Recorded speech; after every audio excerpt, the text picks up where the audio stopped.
Gregamel with my boy Krill, Quinch and DABO to the V, Dice and Desire, come on. Question, shall we take appraisal of the town? Venture forth and see the scene that now lays all around. For when we were here before the town was desolate, now Nightstone is back to its normal state. Question, what strange was a cloud around the store? Gregamel is cognizant where he was not before. 100 years of fire, then 1,000 icy cold lies before any who dares to cross his threshold. Picking the lock, I curse thee. Searching the trunk, I curse thee. Taking of stock, I curse thee. Dab off out of luck, all the rogues who steal from midwives offer compensation. Dab off have what Greg required. A cursed little thief in Dice and Desire. You left the Agonor residence. Where would you like to go now? Dabov, did you take a healer's kit from that house? I just very awkwardly just hold up the healer's kit like a scolded child and say, "This is for Greg. It's probably cursed." I'm pretty sure that Greg went in the house with you, did he not? No, I stood outside and I just read the room. Yeah, I was the only one that went in, yeah. In Dabov's defence, Dabov's we the only didn't one. think anyone was coming back. Yeah, that's definitely how that works. Right, just for... So which house are we at on the map? You are here for... you can't see the numbers. Okay, so that- Krill walks over to the fence and just does a little... I use speak with animals and just ask the horse how he's doing. Just the nearest horse. So what does... Can you actually speak? You gain the or is it ability just to conveying- comprehend and verbally communicate with beasts for the duration. The knowledge and awareness of many beasts is limited by their intelligence, but at minimum, beasts can give you information about nearby locations and monsters, including whatever they can perceive or have perceived within the past day. You might be able to persuade a beast to perform a small favour for you at the GM's discretion. Oh, fucking hell. Could get a bit... Don't let Quinch hear that. Bearing in mind you said, I wanted to pet the horse, Diesel. Okay, so what are you saying to the horse? Hello, what's your name? Oh, great. You want me to fucking name a horse? Want you to do the voice as well. Well, don't have a name. Is it two goblins in a pantomime horse uniform outfit? Let me try again. Nay, I don't have a name. Nobody gave you a name? No, they just rode us. I will name you. From now on, your name is Nathan. Oh, it's a lovely name. Krill, how many horses are there? I say, horses, gather! And do they all charge towards me? Can you talk to multiple You gain the animals ability at to once? comprehend and verbally communicate with beasts, so I'm assuming... Okay. They start a couple of them start walking over, and then you just hear one from the background going, "Oh, they hit the masters, they killed the masters, no." Your masters that didn't give you names? We'll give you names and sugar cubes. "Whoa, you killed some of our friends. Whoa." I don't know why this horse has got such a bizarre voice. I never thought, what does a horse sound? What does a horse sound like? Someone give me a horse voice. I think you're nailing it. I think that horse took a blow to the head. Quinch, that can be your horse. It can get used to blows. Brilliant. You say that, but they treat us as well. We will treat you better. Until you get bored of us and kill us. It's got a bit doggy. Please stop talking to the horses. Listen, I'm gonna end this conversation. It's a little bit awkward. I'm just saying. Right, here we go. Right. Before you go any further, roll me an animal handling check. Ha! 18 plus 3, 21. These horses are my friends. Okay. So there's clearly one horse that is a little bit still miffed with you, but you can see that the others are, generally speaking, I mean, ultimately they are horses, and whilst their masters would have treated them, relatively well, they're not intelligent enough to necessarily they're willing to be remastered, shall we say? So the one at the front goes, "Oh, shut up, Kevin." That one does have a name. His name's Kevin. Quinch gets a block of incense out from his satchel or wherever he keeps all of his items. Krill, I've got this block of incense. Is this the kind of smell that these horses would like? What's weird is that you guys have seen me talking to the horses, and at no point have I explained to you guys that I could talk to animals. And you guys... I thought it was just like when you talk to a dog and you go, "Oh, who's a good boy?" No.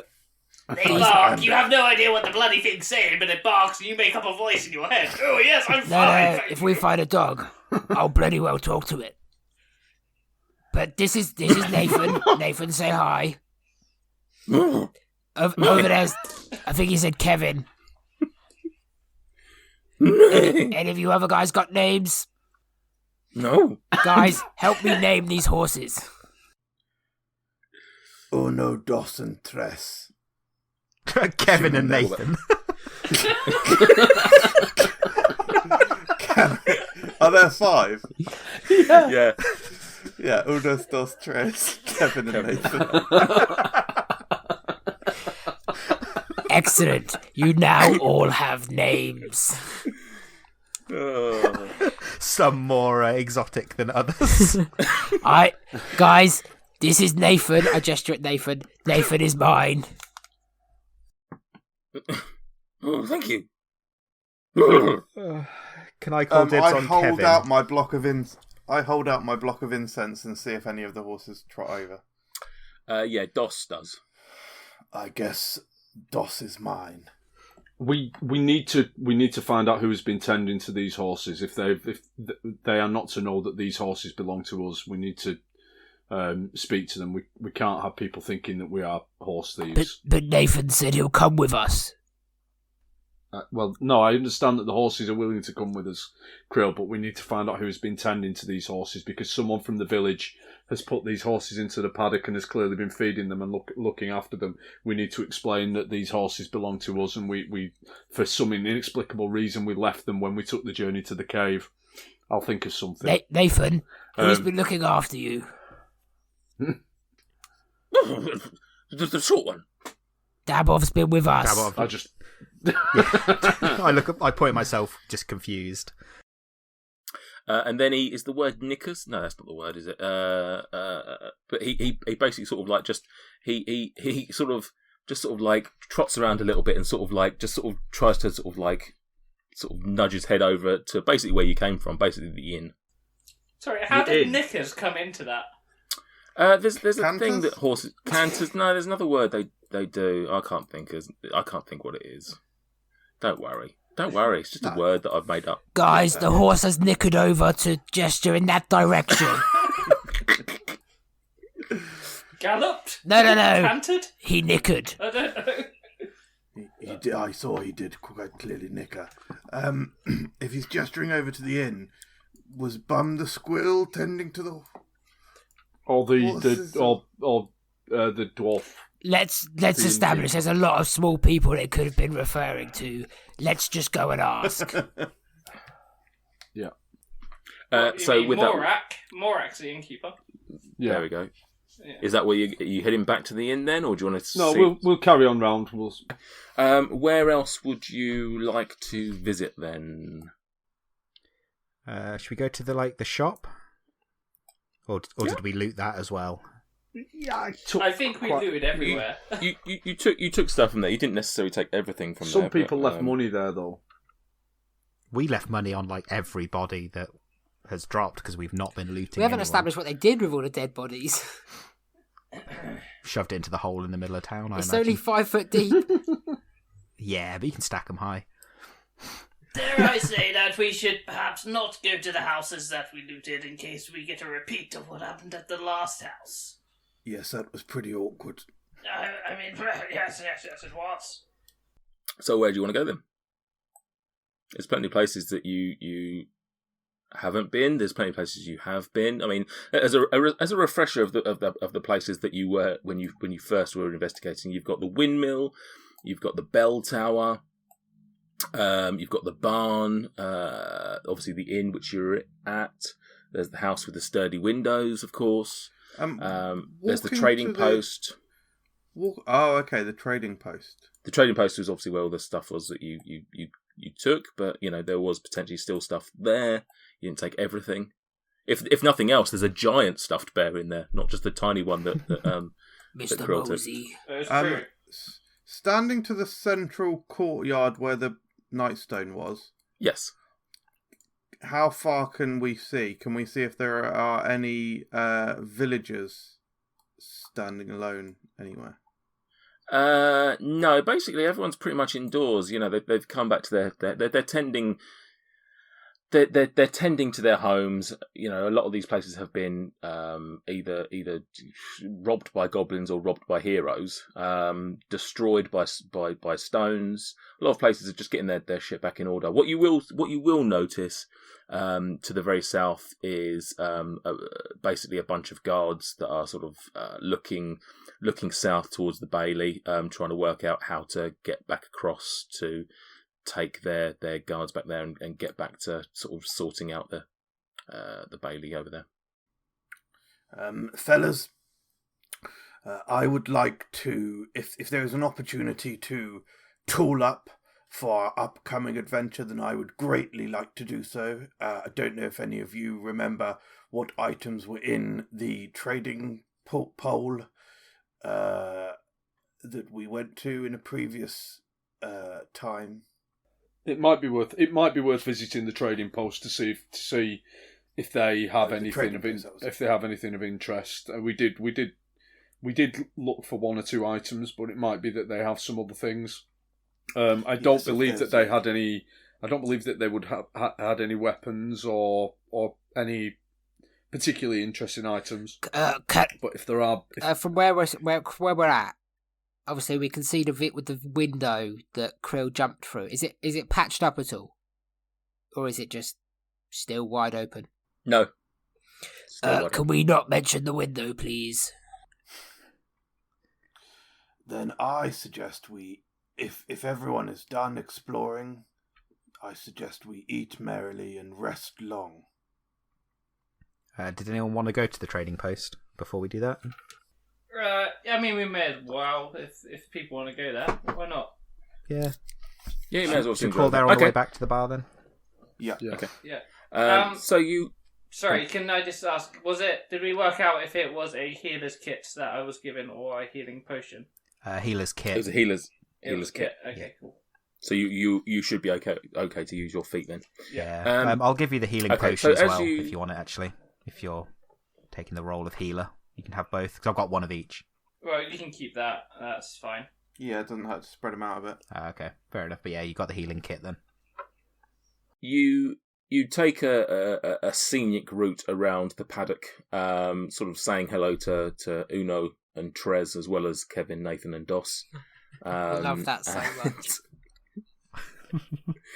I don't know who's getting who. At the moment, we've got you've got Nathan, and MJ's got Doss. You can settle the rest later.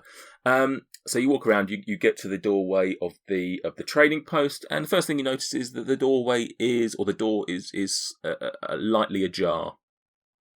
It's not shut. I'd knock on the door, and I knock. Dweezil's here. And then just kind of push the door open and poke my head round. And you look inside, and you see nothing. You see no one in there, and you hear no response. I wonder if the owner of this trading post could be one of the townspeople who met an ill fate in the cave. Dead.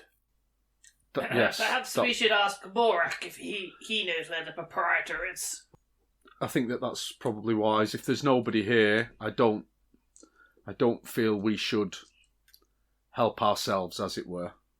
Not again.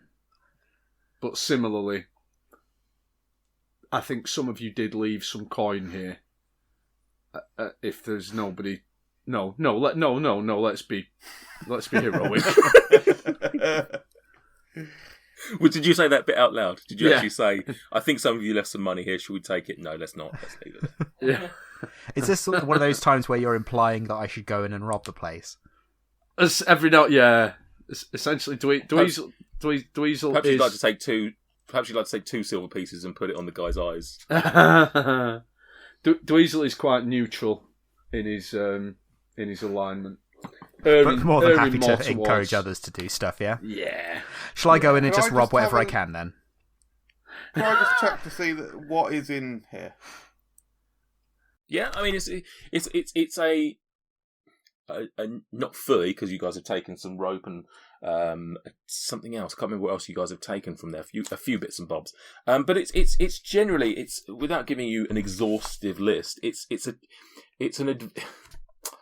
a meta game. It's an adventures gear shop. So essentially, you'll get anything you want, pretty much, except for weapons and armor. So the sort of things we're talking about are torches, lanterns, books, bottles, robes, sacks. It's just a knick-knack shop sort of thing. Not knick-knacks, that's a bit meaning, but it's things that are going to help you, but not necessarily weapons or armor. I believe I took some glass jars, didn't I, last time? Yeah, the one magical item that you would have found in here, Dabov has, and that is just because they didn't really know it was magical. It was just some random thing that they'd acquired in some way. It's basically like the D&D version of Go Outdoors. Is that what we're getting at? So, wait, are we inside or are we contemplating going inside? I think Dweezil's sort of semi in the doorway inside. I don't think you guys have gone in. His head round as well. Yeah, I'll go in and take whatever gold we left. Good. Can't remember what it was, so let's call it 10. Are there any dead bodies? Did we kill anyone inside? No, we didn't, did we? No. No. No, this is where I we think found the Keller girl. died in here. Yeah. No, she died outside, didn't she? I think I've got. Yeah. I do have a dead body. I thought she died. I think because she jumped out the window. I swear she did. And into Did she come back in? I think one of the guards. No. One of the snakes did get inside and you killed him. Okay. Can I search that dead body of that said snake? Yeah, of course you can. You did that one already, possibly? No, you didn't. You find upon his body, if I remember correctly, I think it was 8 gold pieces. Yes, you found 8 gold pieces. Any? As weapons, there's a couple of weapons that he would have had. I think it was a scimitar, and that's about it, really. Nothing exciting. What are they wearing, the snakes? Snakeskin boots. Just battle hardy clothing. It's not armor per se. Or it probably is armor. It's probably just like leather armor or something like that. Let me have a look. Did they drop a weapon or anything? He had a scimitar. Scimitar, that yeah. was it. Sorry, yeah. Yeah, let me just have a quick look at what band it would have. It does have some armor, but that would be no good to you, I would have thought. So, are you taking care of our gold, Stuart? Nobody's given me any gold. I've been given lots of silver, but weirdly, when nobody's ever handed over any gold over to me. But I am still more than happy to hold on to the coin. I'll give you the 10 gold I found here if you're our bank man. Correct. he has some leather armor. It's not going to fit a teddy bear, is it? No, he is a human. I mean, you could take it and do some work with it if you wanted to, and try and cut it down to, seamstress feet for a level 8. Then Are there any? There might be some leatherworkers' tools. Are there any tools? Sets of tools within the?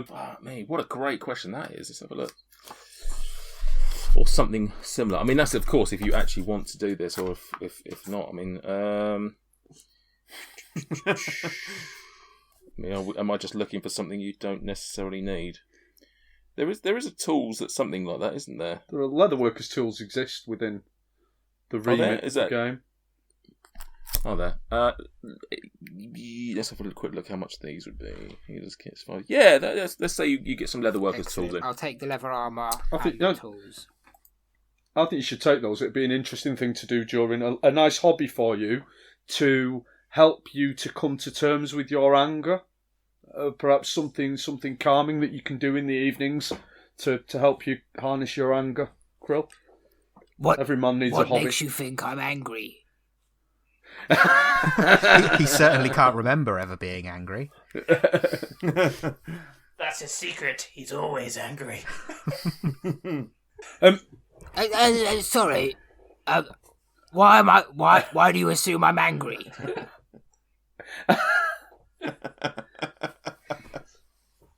I don't think you're angry at the moment, Krill. No. You more spoke about my anger in a general sense as if it's a recurring thing. I'm a bit confused. I usually get a bit worked up. I sleep for a bit. I wake up. There's dead bodies around. It happens. You're basically like a small child. I mean, you tell them one thing, they stomp their feet, and next thing you know is, I am a big boy!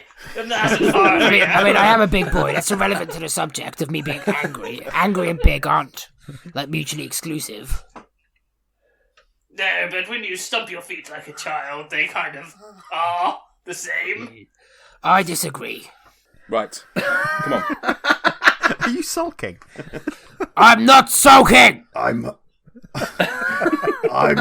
Krill, are you hungry? I'm hungry. Well, I did grab a few bits from the buffet and eat them as we were walking around, but I could eat some more. I'd Please. like to go back to the buffet. Let's go back to the inn to speak to Morak and get dibs on our horses. Yes. Okay, so as you like you say, you take the scenic route back. You've seen now that there was no one in the traders' post, and you walk back straight through the town square and arrive back at the Nightstone Inn. Walking back in, there's still pretty much no one in here. It's pretty quiet. Obviously, Morak's behind the bar, doing some work, getting things, back to some sort of form of normality. The one thing you notice now is that the storeroom where the body of Darth Ag was is the door's open and you can't see the body there anymore. So you walk back in and Morak hears the door go in and turns around and he goes, "Oh, gentlemen, thank you very much for coming back. Is there anything I can do for you? Have you taken in our town now that the people are back?" We have, Morak. Yeah, I just had a couple of questions. We noticed while we were speaking to Destiny, and we couldn't help but notice that our horses. Somebody had kindly round up our horses and tethered them and has been looking after them. I wondered if you were responsible for this. Can I have a deception check, please? Of course, you can have a deception check. It will be with advantage. With advantage, okay. Either way, it's a 13 because I rolled 8 twice. But let me just check. Right, it's a 10, so I can't roll lower than a 10 for a deception check anyway. So that is 15. Okay, he still believes you that they're your horses and that everyone that was with you were part of your party. And he says, "Oh, the horses, they're yours, are they?" It's very confusing. Yes. Well, why did you not bring the horses to the caves? when we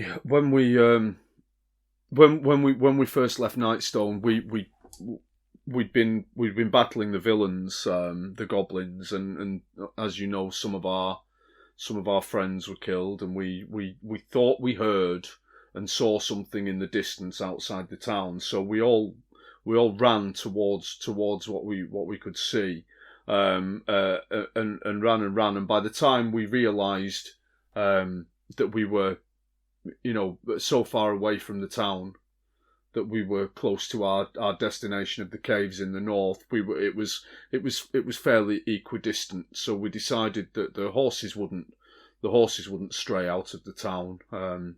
So we would leave them there until we returned and continue our journey on foot.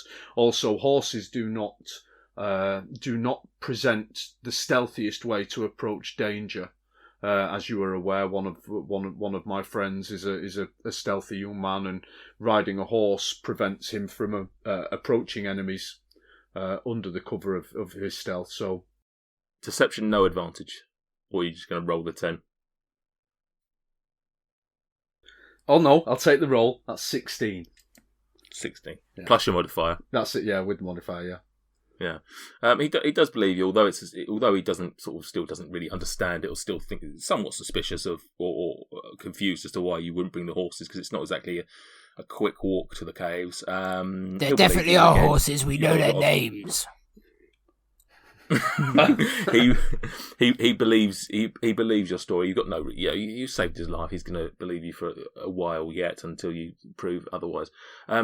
He says, "Oh yes, the horses. We arrived back here very confused by the dead bodies and everything that's gone on here. But you've cleared that up for us. Thank you very much, Dweezil.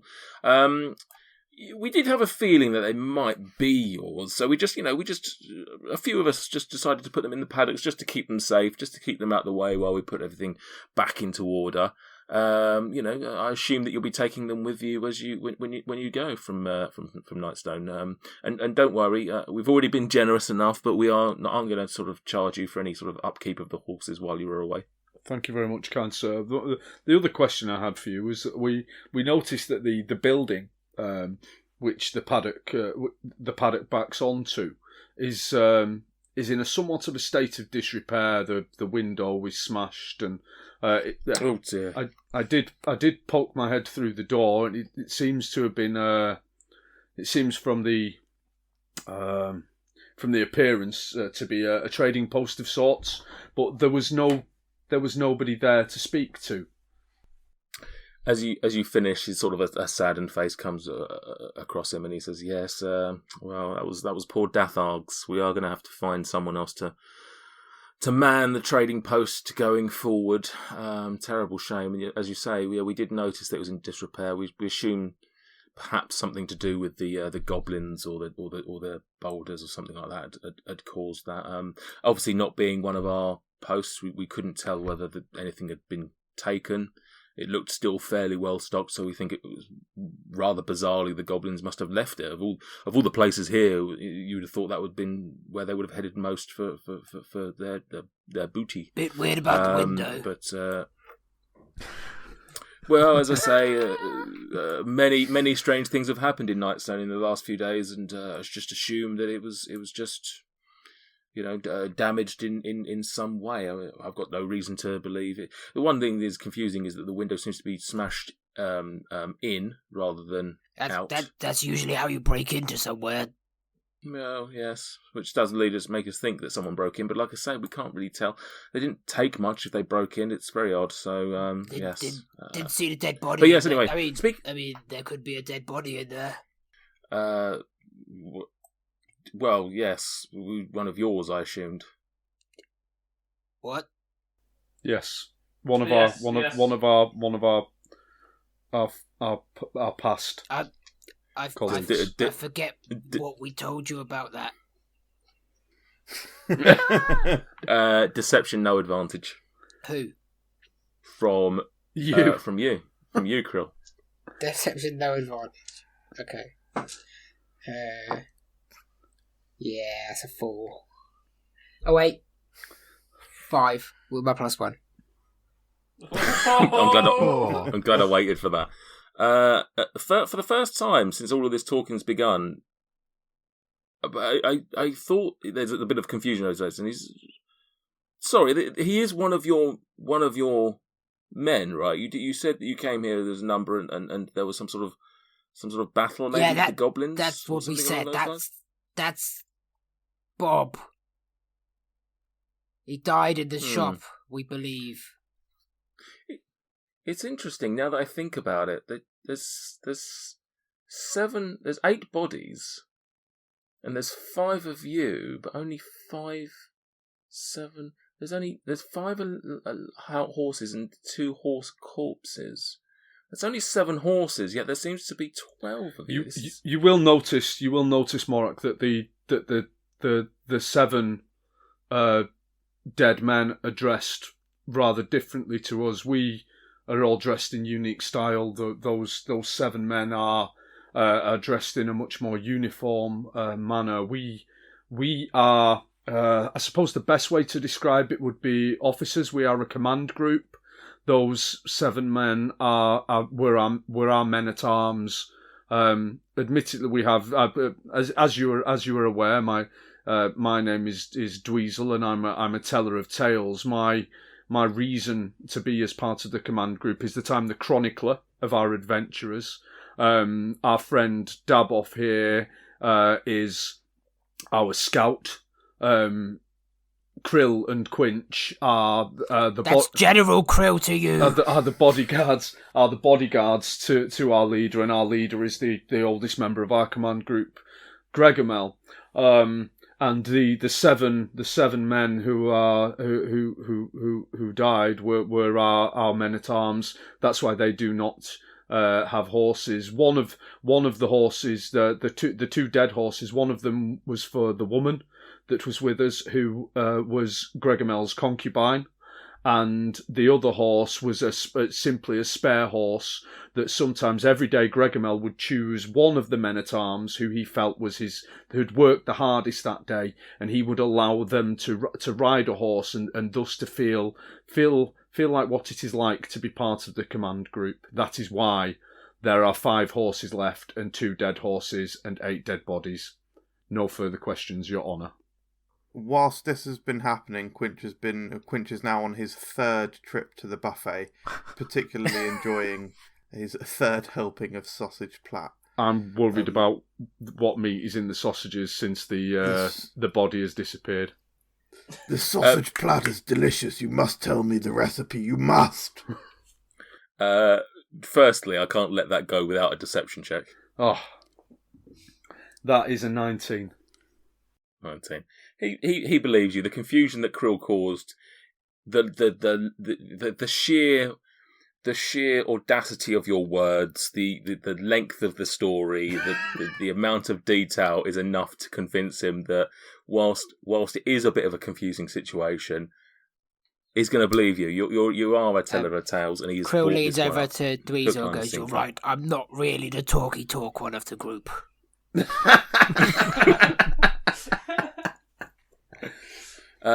He says yes. So returning to this whole affair. Yes. Thank you for doing your rounds. It's much appreciated. I hope that you met some lovely people around the town. I don't suppose I could just bother you for one thing. I know I've asked a lot of you so far in just saving our lives, but myself and the keeper of the bell tower, our church, our temple, if you will, we took the body of Darthag over there with an intention of burying him. Unfortunately, when we got there, we discovered, unfortunately, that now, I don't know if this has always been there. I don't know if this has been stirred up from some sort of the danger caused by the giants. But it seems that the graveyard is... I don't know what to say. I feel like it's haunted. It's the only way I can possibly describe it. It doesn't want us in there. And as soon as we step in there, it feels awfully spooky and awfully scary. And I want to put my good friend Darthag to rest. Now, we can bury him anywhere. There is another graveyard in town that we could bury him in, but really, I've got 2 graveyards. Given the way he died, given everything, it's an offshoot of the main graveyard. It's the overflow graveyard, if you will. But a well-respected man of this town who died in unfortunate circumstances, and I just feel that he deserves to be in the main plot, where the rest of his family were buried. I don't suppose you could investigate and perhaps clear out the graveyard, or if it needs to be done. Well, I don't know.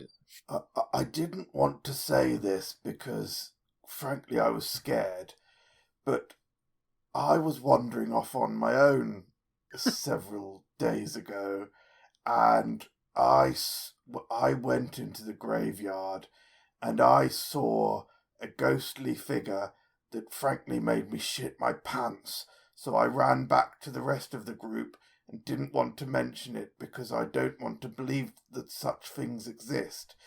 But now that you've said that, that's actually quite scary, because the thing that I saw looked pretty terrifying, to be honest, hence why I made a sharpish exit and reunited with my party. Any more of this talk, and I will kick you out of my command squad. I will not have cowards in my command squad. No, sorry, no. Sorry, I wasn't scared. I was, I wanted to regroup. I'm smart, you see, and also, what was the recipe for this sausage plat? I think it's best if you don't ask, Sunshine. I think you should. Sometimes questions are left unanswered. Let's just leave it at that. Okay, I understand. And then he leans in and he goes, "Squirrel." Bum? Bum, no. That's my side quest gone then. Yeah, but Great. it's not an actual squirrel. Enjoy the fucking sausage. Right, so do you wish to assist? Yeah. Yeah, we got it, really, haven't we? Thank you for listening. If you've enjoyed this episode, hit the subscribe button on your favourite podcast app to ensure you don't miss any future instalments of Dice and Desire. And in the meantime, if you want to interact with us, come and find us on Twitter and Instagram @Dice and Desire.